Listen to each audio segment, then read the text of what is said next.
ৰাজ্যজুৰি আয়োজন চলিছে শাৰদীয় দুৰ্গোৎসৱৰ প্ৰতিকূল বতৰৰ মাজতে পূজা মণ্ডপ আকৰ্ষণীয়কৈ সজাই তোলাত বিৰামহীন ব্যস্ততা পূজা কমিটিৰ বিষয়ববীয়াসকলৰ ব্যতিক্ৰমী ৰূপত ভিন্ন স্থানত পূজাৰ মণ্ডপ সজাই পৰাই তোলাত ব্যস্ত পূজা কমিটিসমূহ ভিন্ন আৰ্হি আকৃতিৰ পূজা মণ্ডপসমূহৰ নিৰ্মাণৰ কাম ইতিমধ্যে প্ৰায় সম্পূৰ্ণ হৈ উঠিছে মা দুৰ্গাক পূজা অৰ্চনা কৰিবলৈ যাৱতীয় প্ৰস্তুতিত ব্যস্ত হৈ পৰিছে আয়োজকসকল এইফালে দেৱীৰ প্ৰতিমাত ৰং তুলিকাৰে শেষ পৰখ দিয়াত ব্যস্ত হৈ পৰিছে খনিকৰসকল হস্ত্ৰী বেটিত শক্তি স্বৰূপিনী দেৱী দুৰ্গাক প্ৰতিষ্ঠা কৰিবৰ বাবে চৌদিশে চলিছে এতিয়া আড়ম্বৰপূৰ্ণ মহা আয়োজন আমি ৰাজ্যৰ বিভিন্ন প্ৰান্তত পূজাৰ প্ৰস্তুতি কেনেধৰণে চলিছে আমি সেয়া দেখুৱাৰ চেষ্টা কৰিম এই মুহূৰ্তত আমি পৰ্বতচূড়াৰ পৰিৱেশ দেখুৱাব বিচাৰিম পৰ্বতচূড়াৰ পৰা আমাক এই মুহূৰ্তত পৰিৱেশ দেখুৱাব দিলৱাৰ হুছেইনে কৈছে যে ৰাজ্যৰ ভিন্ন প্ৰান্তৰ লগতে যে পৰ্বতঝৰাৰ যি বগৰীবাৰী স্থিত যে মা দুৰ্গা শিল্পালয় আছে শিল্পালয়ৰ মৃৎশিল্পীসকলক কিন্তু মা দুৰ্গাৰ প্ৰতিমা নিৰ্মাণ কৰাতকৈ ব্যস্ত হৈ পৰিছে মই সমগ্ৰ পৰিৱেশ মই সঠিক দেখাবলৈ অনুৰোধ জনাম আচলতে চাওক এইটো হ'ল মা দুৰ্গা শিল্পালয়ৰ গৃহ আৰু তেখেতসকলে কিন্তু দিনে ৰাতিয়ে মা দুৰ্গাৰ প্ৰতিমা নিৰ্মাণ কৰাৰ কিন্তু এক প্ৰকাৰ লাগি গৈছে বুলি ক'ব লাগিব কাৰণ দেখা গৈছে যে শেহতীয়াকৈ যি প্ৰতিকূল বতৰ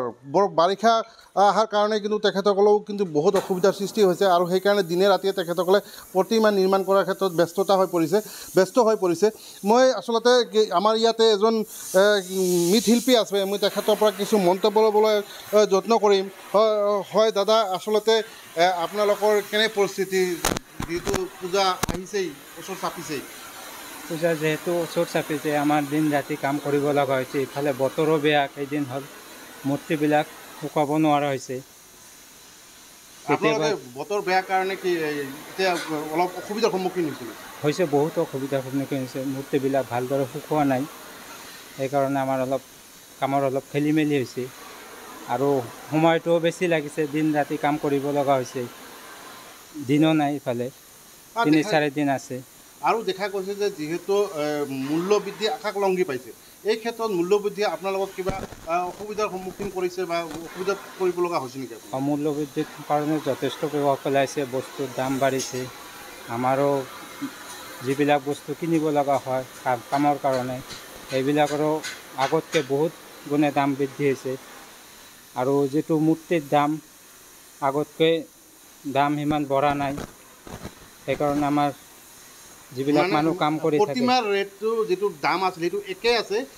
আছে দামটো বেছি বঢ়া নাই একে আছে আগৰ নিচিনাই আছে দাম বঢ়া নাই আপোনালোকৰ চাহিদা কেনেকুৱা হৈছে আচলতে প্ৰতিমা মানুহৰ কেনেকুৱা কিটা অৰ্ডাৰ পাইছে বা কেনেকুৱা হৈছে আগতকৈ কমিছে নে বাঢ়িছে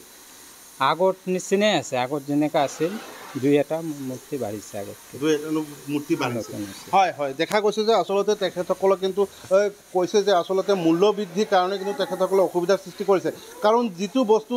যোৱা বছৰ যিটো দামত কিনিব লগা হৈছিল সেই বস্তুখিনি কিন্তু এতিয়া দ্বিগুণত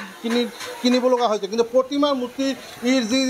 দাম সেই দাম কিন্তু তেখেতসকলে বৃদ্ধি কৰা নাই বুলি কৈছে আৰু দেখা গৈছে দিলৱাৰ হুছেইন আপোনাক এই মুহূৰ্তত ধন্যবাদ জ্ঞাপন কৰিছোঁ আপুনি পৰ্বতঝৰাৰ পৰা পৰিৱেশ দেখুৱাৰ বাবে